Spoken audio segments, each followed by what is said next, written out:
Welcome to the Agent to Agent podcast, the show that connects you with top real estate professionals across the country to uncover what life is really like in their communities. So, whether you are a fellow real estate agent looking for a trusted referral partner or somebody who's thinking about making a move, you'll find insider insights into what life is like in each of these communities to help you feel right at home no matter where you land. So, let's jump in.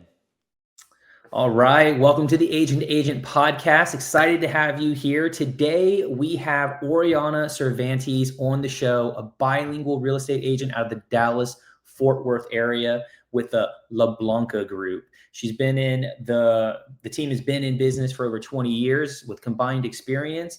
They love helping families build stability, generational wealth through homeownership and really just being there for her community. So without further ado, I'd like to welcome Oriana to the podcast. Oriana, how are you doing? Hi, I'm great. Thank you for having me. Absolutely. Appreciate you jumping on with us today for a conversation. How have you been? Pretty good, honestly. Just, trucking along, keeping busy and trying to finish the year strong. Yeah, absolutely. We're in the fourth. We're coming in. No, we are in the fourth quarter. We As of are. tomorrow, actually starts the fourth quarter. So Yeah, we're closing out it's crazy. 2025, heading into 2026. Um, So, well, very cool, very cool. Let's jump right into it. I actually, I always love to just start off like with telling our audience, like, tell us a little bit about you. Who is Oriana? How'd you get into the business? What are you about? Just lay it on us. Sure, yeah. So I honestly kind of grew up around real estate. So my parents and I moved to the US from Venezuela in 2010. And my mom spent about a year being a housewife and she hated it. She was like, I need to do something. I need to keep myself busy somehow. And so we bought a house and within that first year, and she really liked her realtor. And she was talking to her and she was like, you could be a great realtor too. You should get your license. And so, yeah, my mom got her license, I think, in 2011. And so all through high school, my mom was a real estate agent. I remember going to her open houses with her and like sitting with her and telling her like, "Oh my God, I don't know how you do this. I could never do this."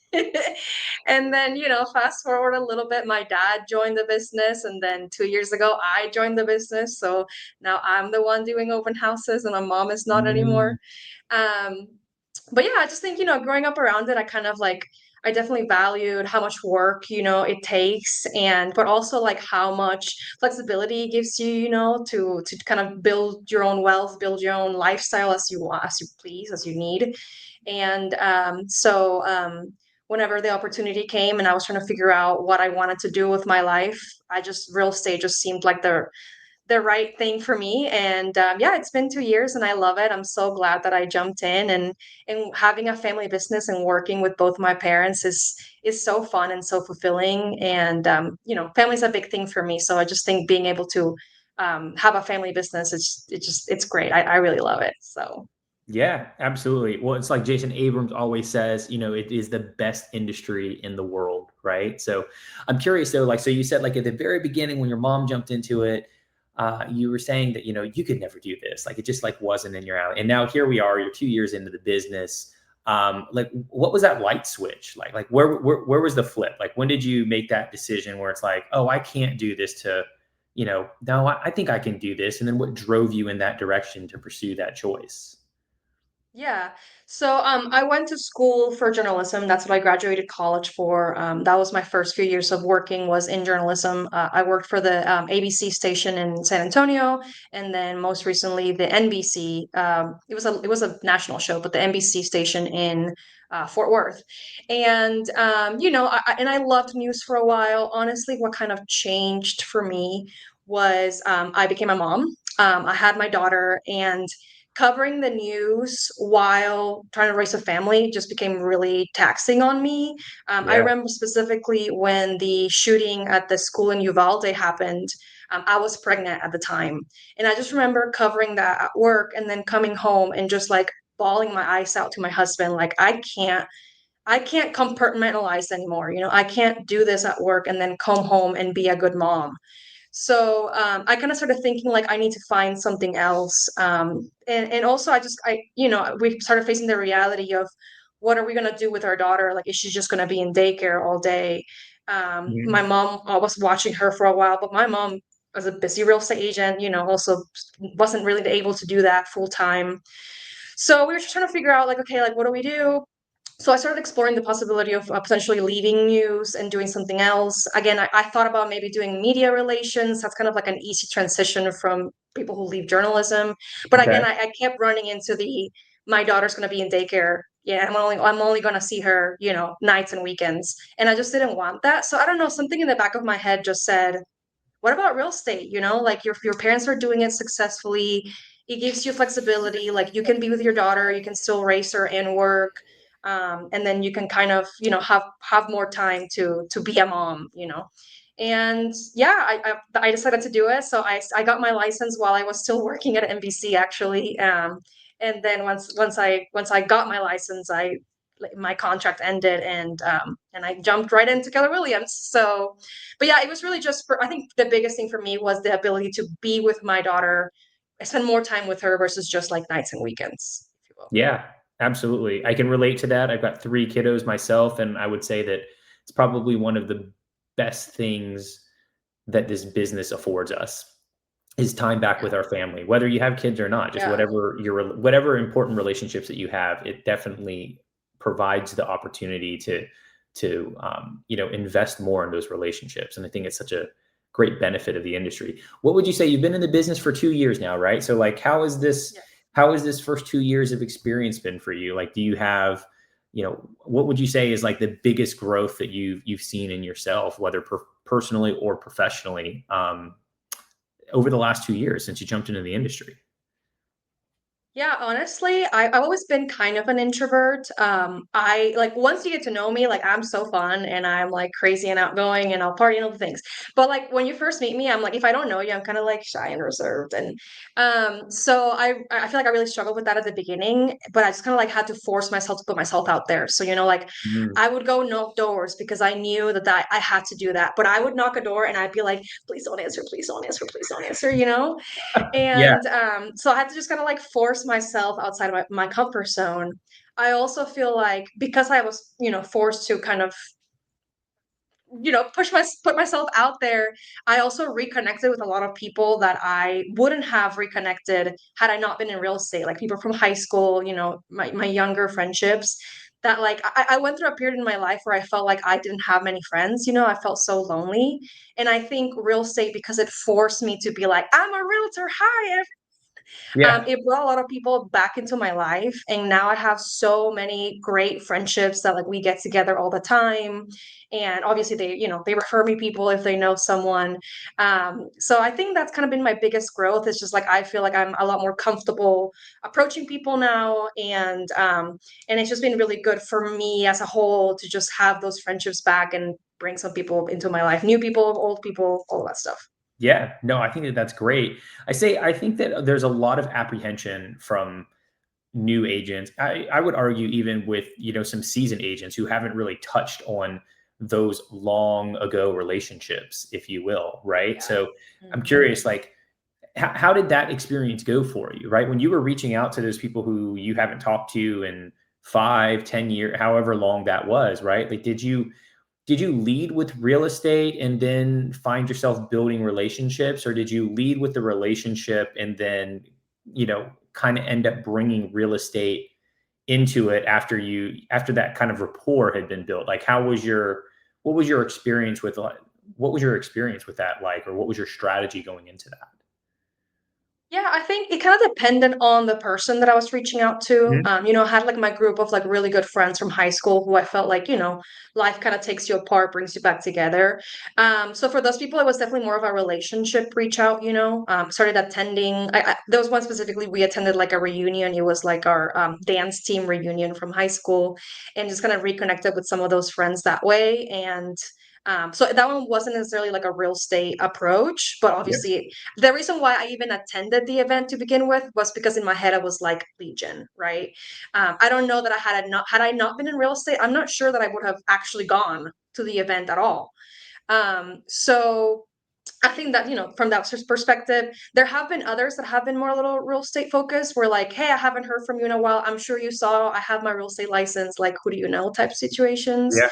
But then kind of that developed into more, more conversations. Really what I try to do is the people, everybody who I hadn't seen in a while, I try to get them in person. Like, let's go grab lunch, let's go grab coffee, like catch up. You know, a lot of them had kids now, and so do I. And so it was like, let's get the kids together. And actually, my very first closing was from someone I went to high school with. And she, you know, again, we hadn't talked in years, but I was just kind of like, oh my gosh, like I miss you. Let's hang out, whatever. We went out to lunch, and then a few months later, she was my first client. So That's awesome. yeah, so it was a mix of both depending on the person. Yeah.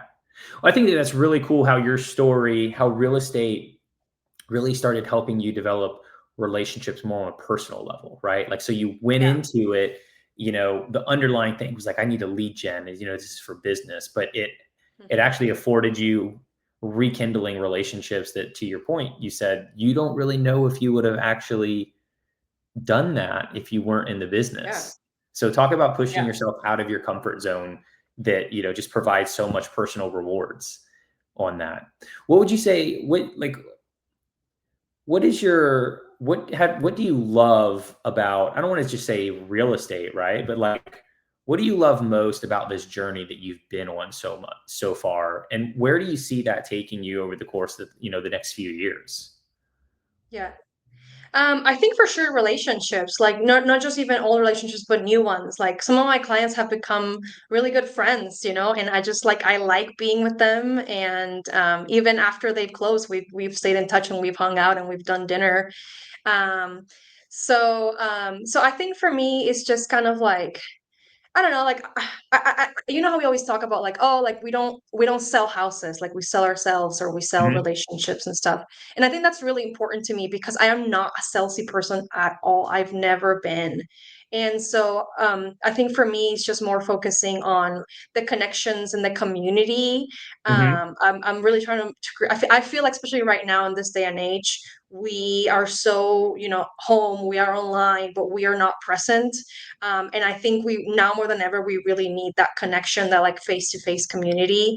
Yeah, So I think being able to foster that and continue to create that will be kind of my, you know, that's kind of where I see it flourishing for me.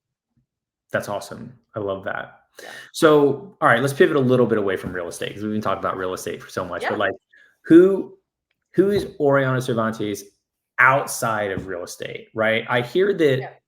we were talking a little bit before we hit the record button. I think that you might be a little bit what they call them a Swiftie, right? A Taylor Swift fan, Yes, I'm a big time Swifty for sure. big time Swiftie. Yes. My daughter and my wife introduced me to that terminology. And I was like, Yeah. and I knew who Taylor Swift was, but it didn't definitely didn't connect the dots until they told me about it. So, um, Yeah. yeah. So it sounds like you enjoy the music. What else? What else? You've been to a handful of her concerts. I think you had mentioned. Yeah, listen, anytime I talk to someone about Taylor Swift, I have to preface it by saying there is different levels of Swiftiness, okay? There's people who just enjoy her music, and then anywhere up from the people who are constantly clowning and reading Easter eggs and trying to predict what she's doing next. I am somewhere in the middle high, okay? I don't fall for the clowning and stuff, although, you know, every now and then it's a little fun to participate in those things. Um, Sure. but you know, there's people who like make like there's content creators who literally make a living off of like speculating what Taylor Swift is doing. I am not anywhere near that level, you know. But I love her. She's my favorite artist. She's been that way for gosh, I don't even know how long. I'm not an original Swiftie, which I know some people would be upset about.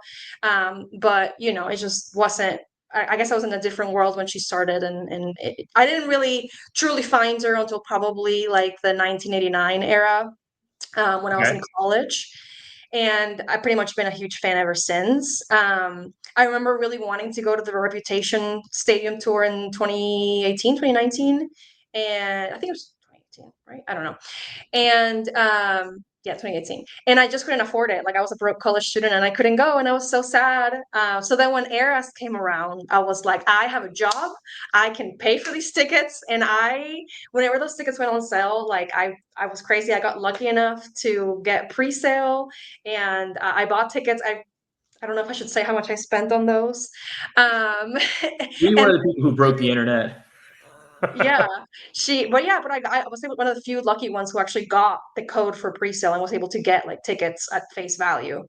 Um, and then she released like another night in Arlington, and like two weeks before the concert, she was like, "Surprise! Here's more tickets!" And I was lucky enough again to get tickets. I got floor tickets that time, so Wow. I was literally like, yeah, I can send you pictures of how close I was because it was so cool. And then when she released like the second US leg, she was like, I'm coming to Miami and whatever. I was like, I need to go again. Like 2 times wasn't enough. I need to do this again. So yeah, me and my friends got booked plane tickets to Miami and we went to see her. That was the best concert. We were up high. We were like almost nosebleeds, but it didn't matter. Like there's no bad seat at a Taylor Swift concert. So we had the best time ever. And yeah, I could talk about Taylor Swift this whole time. So, but yeah, I love her. That's so funny. I love that. Do you find that you really do you just like enjoy her music? Or do you find that you connect with her music, or do you take like lessons or messaging from that like impacts her? Or is it more just I just really enjoy it. Like she just puts on. I mean, she puts on a great concert. I watched it on Disney She Plus, right? does. I wasn't as cool. I didn't She get to does. go. I didn't get to go on the floor, but I'll say it was a good concert for sure. Yeah. I thought all of it. I think originally what drew me to her was obviously her music. Like she's an incredibly songwriter, you know. Just her songwriting always resonated with me, even in times where like, because I've been in a happy relationship for almost 10 years now, you know. Mhm. So the heartbreak songs I shouldn't relate to, but for some reason I'm like in a happy marriage, like crying, singing her songs, you know. So she's just like a very powerful songwriter. But also I just admire her as a person and as a businesswoman. Like she is, can I curse on here? she's she's a badass, okay? She's a badass. I think she's an incredible businesswoman. I think the stuff that she has done for the music industry, how she has fought for artists to own their work and not being taken advantage by the music industry and recording studios. I think that's very admirable. So yeah, I think she's just very inspiring, and all the criticism that she's dealt with, I think a lot of women can relate to. And just like her story is just super inspiring. So I love that. That's awesome. Yeah, I know a little bit about the story. I think what she's done for artists, I think that's great how she fought. I know that like she got her rights back or something, and it was a huge impact for not just her, but like just to your point, like yeah. the industry as a whole. So I do think that that's really cool that she was able to do that for the industry and for other artists. Absolutely. What else you do? Anything? What else do you do? You have any other hobbies or like what do you do? You're in the Dallas Fort Worth, Texas area, right? So like, what's there to do there? Like, what are some of your favorite places in the area? Yeah. Honestly, I'm really a homebody. But I do, and the thing is, like, our weather here is, sometimes we have to stay inside, Hot. especially in the summer. But yeah, no, I mean, I do like we do a picnic with my husband, once a year, and so yeah, there's like parks that are fun to go to and stuff, and we have a lot of attractions. We have Six Flags, and we have a bunch of parks. They're actually building there's a Peppa Pig park that just opened for kids. God, They're I would building a love that. Universal park in Frisco. Yeah, so there's a lot of stuff to do for sure. Or the zoo, aquarium, all that stuff is really fun. So and then one of the big things that I do like going to a lot is in Christmas time. There's a hotel here that will do like an ice exhibit, like all ice. Yep. Last year, I think they did the Grinch, and it was really cool. Oh, that sounds pretty cool. So yeah. But honestly, like some of my hobbies, like I love puzzles and Legos. So if you come to my house, everything that's hung on my walls is just puzzles that I glued and hung. So and then I have like a bunch of Lego sets that I built. And most recently I learned how to crochet this year. So I've been making a ton of fun crochet things. I actually just started a crochet club here in Fort Worth. So we're having our first meetup at the end of this month, at the end of October, and Very so it's kind cool. of another way again going back to like building community and relationships. And also I feel like crochet is having a resurgence right now. Young people are learning to crochet. Yeah. So yeah, I'm excited to see what happens with that. I feel like I've talked to a good like at least three people over the course of I don't know Yeah. the past few months maybe, and they've all either just like picked up crocheting, or they've dabbled in it once or twice. I even get hit on like social media with these like they're real cute. They're like these really cute They're so crochet cute. things for, for the kiddos to do. And I'm like, do I want to open that can of worms? Because we got so many other Well, cans and open. it's fun for me. Like, so I've mostly done like they're called amigururis. That's what the little like toy Yeah, that crochet is. things are. Mm-hmm. Yeah, so that's mostly what I do. I have dabbled on some, like I made like a swimsuit cover up for myself, which was my biggest project and it took me forever and I used so much yarn. But I really liked making little figures and I actually like I had a friend who had a baby, so I crocheted her like a little stuffy for her baby, you know? And then I just had my most recent closing, my client told me that she loves cows. And she's like, "Can you make me a cow?" So I ended up making her a little baby cow, and then I also made her like a pot holder that was a cow. So it was like that was her closing gift. So yeah, it's fun. I really enjoyed it. It's very relaxing. It takes your mind away from everything else. Yeah, I don't know why I'm picturing you at an open house with Taylor Swift music playing and you crocheting, waiting for the next person to come in. And like, what are you doing? Oh, I'm here. I'm here for you. We're just jamming. We're I jamming. haven't crocheted at open houses yet, but I thought about it. But I'm always worried that people are gonna be like, "What?" You know? I don't know. I've never tried it. Should I do it? Should I start crocheting at open houses? I think so. I think that would be kind of a Okay. cool thing. So it's funny. So right, you've heard of Bold, right? So I'm in Bold Hmm. right now, and Yeah. we do it on Mondays.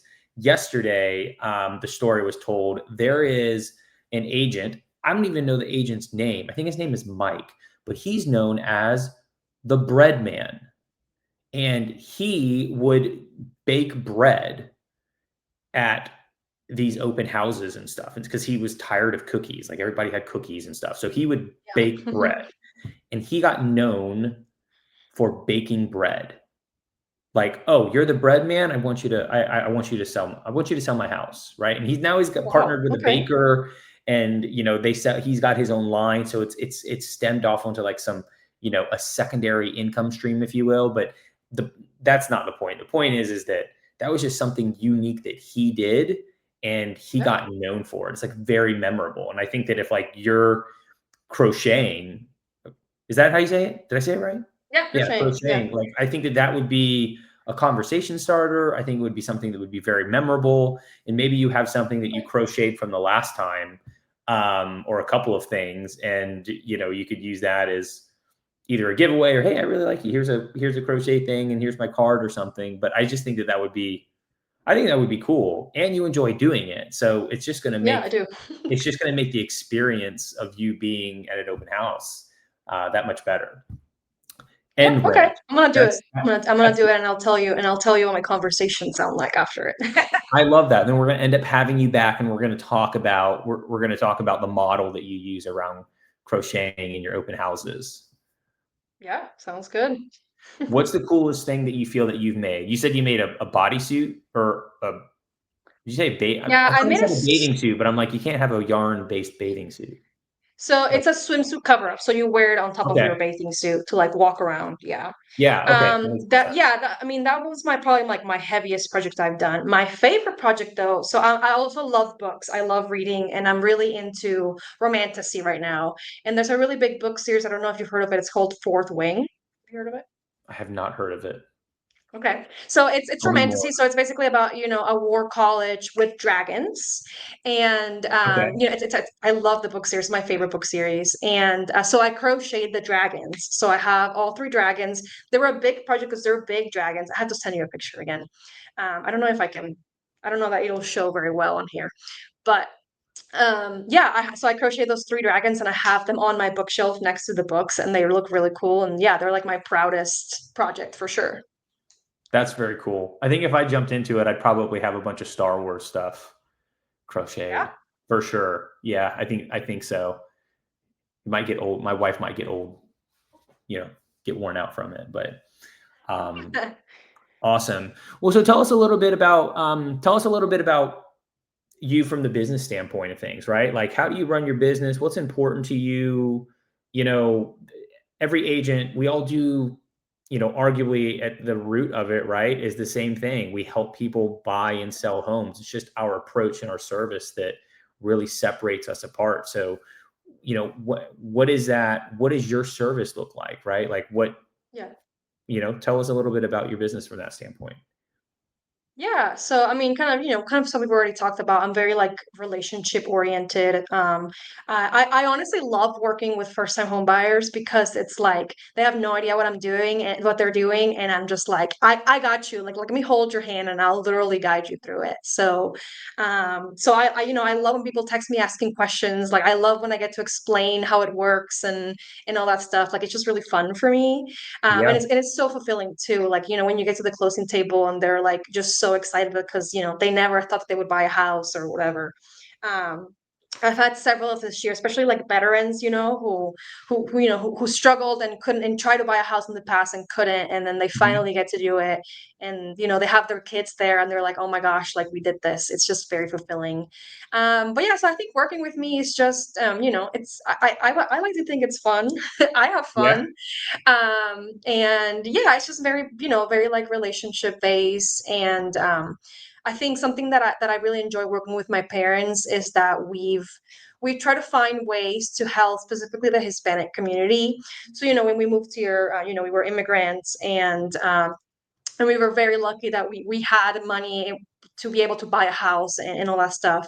So I think being able to help fellow Hispanics do the same. I think a lot of people come to the United States with the American dream in mind, and a big part of the American dream is homeownership. Yeah. And so being able to help those people, make it happen, it's really fun. Something that we've really recently started getting into too is kind of like information and wealth building. I Okay. think specifically the Hispanic community, we sometimes we get like set on we need to pay off the house, or I'm not going to move until I pay it off, or if I have any money I'm putting it under the mattress. All those stereotypes a lot of times actually apply.